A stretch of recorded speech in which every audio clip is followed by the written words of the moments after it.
अस्सलाम वालेकुम guys, welcome back to my YouTube channel very small. उम्मीद करता हूँ आप सब खैरियत से होंगे। मैं भी अल्हम्दुलिल्लाह अल्लाह के करम फजल से ठीक हूँ। आप सबकी दुआ हैं। काफ़ी दोस्तों के कमेंट्स आ रहे थे कि 1971 वार जो हुई थी हमारी इंडिया और पाकिस्तान के दरमियान, मतलब कि 1971 के जो जंग हुई थी उस पर वीडियो बनाएं, उस पर रिएक्शन दें और कुछ हमें भी पता चले। और हमने सोचा कि यार काफ़ी सारे दोस्तों की रिक्वेस्ट आ रही है, कमेंट सेक्शन में बोल रहे हैं, तो हमें इस चीज़ पे वीडियो बनानी चाहिए। तो आज मैं आप सबके लिए स्पेशल ये वीडियो लेकर आया हूँ। वीडियो बेसिकली अबाबिल चैनल है, इनकी ये वीडियो है, बहुत ज़बरदस्त किस्म का कंटेंट होता है इनका। आप चाहें तो इनके चैनल को विज़िट कर सकते हैं। आपको इनके चैनल का और इस वीडियो का जो लिंक है वो मेरे डिस्क्रिप्शन में मिल जाएगा। तो मेरे ख्याल से आपको विज़िट करना चाहिए और ज़बरदस्त किस्म का कंटेंट होता है। आप जब जाएंगे तो मेरे ख्याल में आप सब्सक्राइब किए बगैर चैनल को नहीं छोड़ेंगे। तो चलें वीडियो को स्टार्ट करते हैं बगैर टाइम वेस्ट किए और फिर आगे देखते हैं क्या कहाँ से शुरू हुआ, क्या डॉक्यूमेंट्री है, क्या स्टोरी है। तो फिर बीच बीच मतलब के रास्ते में हम भी अपनी कोई कमेंट्स पास करेंगे। आप भी कमेंट सेक्शन में ज़रूर अपनी राय का इज़हार कीजिएगा। 4 दिसंबर 1971 की रात तकरीबन 8:10 पर कराची के करीब मौजूद एक रडार ने समंदर में तेज़ रफ्तार हरकत की निशानदेही की, जो उस वक्त साहिल से मीलों दूर जनूब की जानिब थी। अगले 20 मिनट में ऐसी मज़ीद रिपोर्ट्स मौसूल होने के बाद पाकिस्तानी नेवल हेडक्वार्टर की जानिब से रात 9:58 पर समंदर में मौजूद पाकिस्तानी जंगी जहाज़ों को खबरदार किया गया कि ये दुश्मन के बहरी जंगी जहाज़ हो सकते हैं, लेकिन उस वक्त तक बहुत देर हो चुकी थी। कराची से हमला 50 हो मील चुका दूर होगा। समंदर में मौजूद पाकिस्तानी बहरी जंगी जहाज़ PNS खैबर ने भी रडार की स्क्रीन पर तेज़ रफ्तारी से हरकत करते इन छोटे छोटे नुक्तों की निशानदेही के बाद इनकी जानिब रुख कर लिया था कि अचानक जहाज़ के बॉयलर रूम में पहला मिसाइल धमाका हुआ। खैबर के हमले को लगा कि ये इंडियन फ़ज़ाइया का हमला है, जिसने एंटी एयरक्राफ्ट गन्स का इस्तेमाल शुरू कर दिया। लेकिन ऊपर की थोड़ी ही तरफ। देर बाद एक और मिसाइल लगने के बाद ही चंद ही मिनट्स में PNS खैबर अपने अमले समेत समंदर में डूब गया।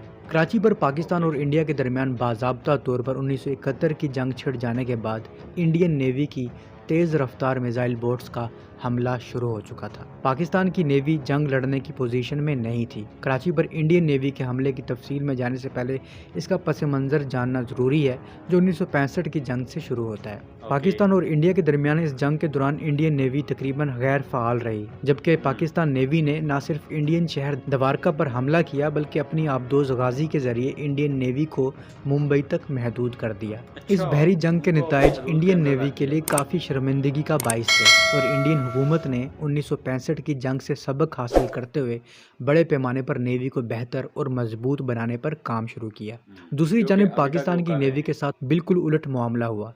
वही नेवी जो 1965 की जंग में इंडियन नेवी से बेहतर पोजीशन में थी, 1971 तक ऐसी हालत में थी कि इंडियन नेवी को भी इसकी कमज़ोरियों का इल्म हो चुका था। इंडिया ने न सिर्फ नई आबदोज़ें खरीदी बल्कि सोवियत यूनियन से तेज़ रफ्तार मिसाइल बोट्स भी हासिल की, जिन्हें बाद में कराची की बंदरगाह पर हमले के लिए इस्तेमाल किया गया। दिलचस्प बात यह है कि ओसा क्लास की तेज़ रफ्तार सोवियत मिसाइल बोट्स की आफर पाकिस्तान नेवी को भी दी गई थी, जब पाकिस्तान अमरीकी पाबंदियों के बाद सोवियत यूनियन से करीब होने की कोशिश कर रहा था, लेकिन ये सौदा अच्छा। नहीं हो सका। दूसरी जानिब इंडियन नेवी ने सोवियत यूनियन से ये मिसाइल बोट्स खरीद ली, जिनका बुनियादी मकसद इंडियन बंदरगाहों का दिफा था। लेकिन जब इंडियन बहरिया के एहलकार सोवियत यूनियन में ट्रेनिंग कर रहे थे तो इंडियन नेवी के कैप्टन नेयर ने अपनी टीम से पूछा कि क्या ये मिसाइल बोट्स दिफा के बजाय हमले में इस्तेमाल हो सकती हैं। मेजर जनरल अयान कार्डोजो ने अपनी किताब 1971 में लिखा कि ये कश्तियाँ तेज़ रफ्तार तो थीं, लेकिन ये खुले समंदर में तवील फासले तक सफ़र करने के लिए डिज़ाइन नहीं की गई थी।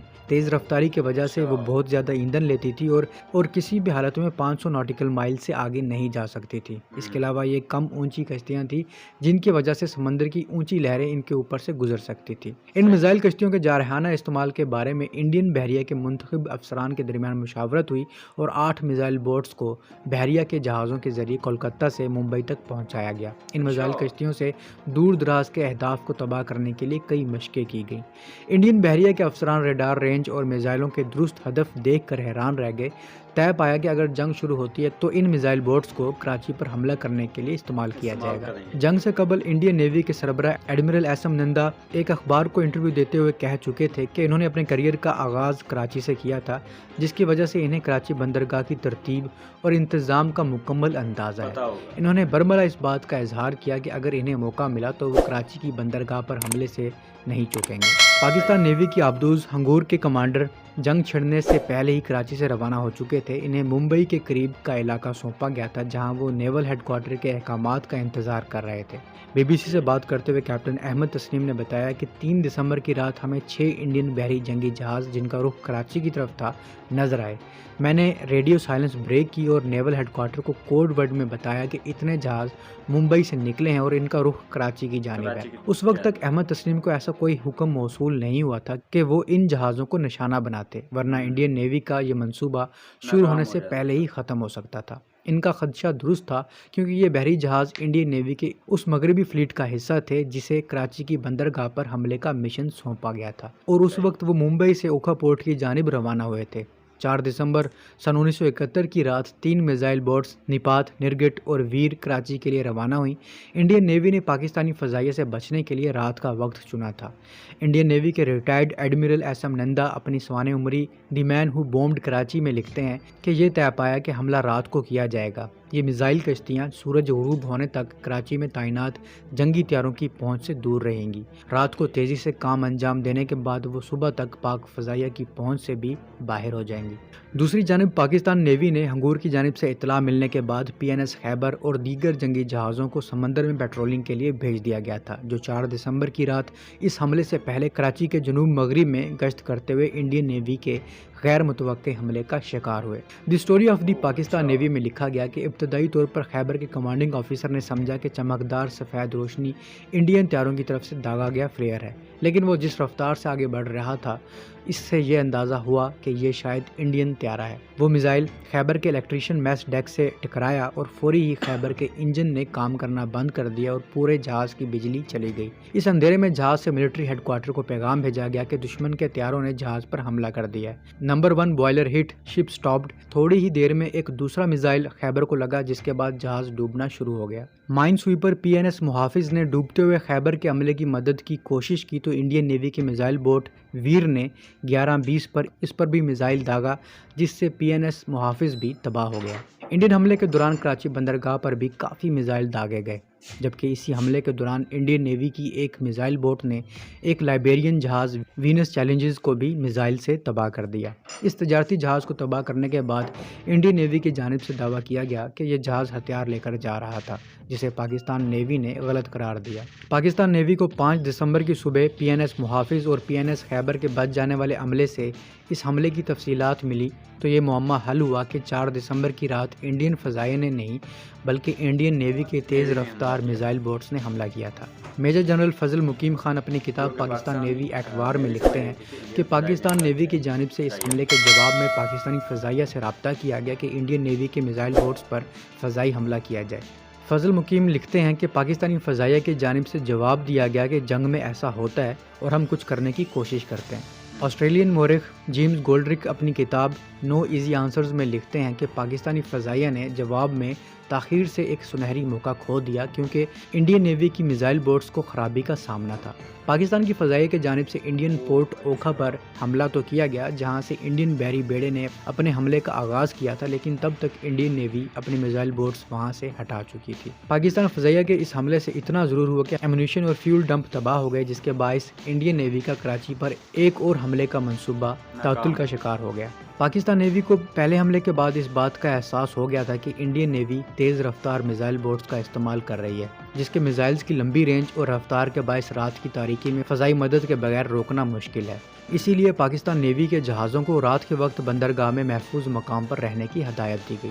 دوسری جانب انڈین نیوی کو بھی مشکلات کا سامنا تھا۔ ایک جانب خراب موسم تھا تو دوسری جانب تکنیکی مسائل۔ ان کے باوجود انڈین نیوی نے کراچی پر 8 دسمبر کو ایک اور حملہ کیا، لیکن اس بار پاکستان نیوی کی بجائے ان حملوں کا نشانہ تجارتی جہاز بنے۔ اس حملے کے دوران گلف سٹار نامی پاناما کا تجارتی بحری جہاز ڈبو دیا گیا اور ایک برطانوی تجارتی جہاز کو بھی نقصان پہنچا۔ انڈین نیوی نے کراچی پر ایک تیسرے حملے کا मंसूबा भी बना रखा था, लेकिन इसी दौरान इंडियन नेवी को एक बड़े नुकसान का सामना करना पड़ा। वो ये कि इंडियन नेवी के सरबराह एस एम नंदा अभी कराची पर एक और हमले की तैयारी कर रहे थे कि 9 दिसंबर की रात इंडियन नेवी के जंगी बहरी जहाज़ आईएनएस कुकरी के डूबने की इतला इन तक पहुंची। ये वाक़या 9 दिसंबर की रात को उस वक्त हुआ जब पाकिस्तानी आबदोज हंगूर ने आईएनएस कुकरी को तबाह किया और आईएनएस कृपान को भारी नुकसान पहुंचाया था। याद रहे कि ये वही आबदोज थी जिसके कमांडर अहमद तस्नीम ने 3 दिसंबर की रात कराची की जानिब इंडियन बहरी बेड़े की रवानगी की इतला दी थी, और इस वक्त जंग शुरू ना होने की वजह से अहमद तस्नीम ने इंडियन जहाज़ों को निशाना नहीं बनाया था। लेकिन आईएनएस कुकरी को डुबोकर इन्होंने इंडियन नेवी को हिला कर रख दिया, क्योंकि इस हमले में इंडियन नेवी के 18 अफसरान और 176 एहलकार हलाक हो गए थे। इंडियन नेवी ने कराची पर हमले का मंसूबा तर्क करके हंगूर को ढूंढने और तबाह करने का इरादा किया, जिसके लिए बड़े पैमाने पर इंडियन हवाई और बहरी जहाज़ इस्तेमाल किए गए। लेकिन अहमद तस्नीम इंडियन नेवी की तमाम तर कोशिश के बावजूद इन्हें चकमा देने में कामयाब हो गए। गाइस, हम पीएनएस हंगूर पर ऑलरेडी एक डिटेल वीडियो बना चुके हैं, ज़रूर देखिएगा। तो अब तक के लिए इतना ही। उम्मीद है आपको ये वीडियो पसंद आई होगी। मिलता हूँ एक नई और दिलचस्प वीडियो के साथ, तब तक के लिए अपने गाइस, आपकी फरमाइश, आपकी बार बार रिक्वेस्ट पे मैंने ये वीडियो आप सबके लिए लाया हूँ और आपने वीडियो देखी। उम्मीद करता हूँ आपने इस वीडियो को कंप्लीट वॉच किया होगा और जानने की कोशिश की होगी कि ये जो इंडियन वॉर 1971 हुआ था, तो ये कोई एक नॉर्मल जंग नहीं थी। ये बहुत हैवी किस्म की जंग छिड़ी थी उस वक्त। तो ये तो एक छोटी सी स्टोरी थी नेवी की। समंदर में जो होती है जंग, नेवी, ये जो फ़ौज होती है समंदर में, उसको नेवी आर्मी कहा जाता है। तो उम्मीद करता हूँ वीडियो पसंद आई होगी। वीडियो अगर अच्छी लगी है तो वीडियो को लाइक एंड शेयर ज़रूर करना है, चैनल को सब्सक्राइब करना है। तो मिलते हैं नेक्स्ट वीडियो में, तब तक अपना और अपनी फैमिली का ख्याल रखिएगा। अल्लाह हाफिज़। अगर नेक्स्ट आपको पार्ट चाहिए मुकम्मल 1971 वार का, 1971 जंग का, तो वो भी आपको मिल जाएगा। आप मुझे कमेंट सेक्शन में ज़रूर बताएंगे तो मिलेगा। तो इस वीडियो को आपने कम से कम यार 100 लाइक तो बनता है यार अब इस वीडियो को, तो वो ज़रूर करवा देना। शुक्रिया।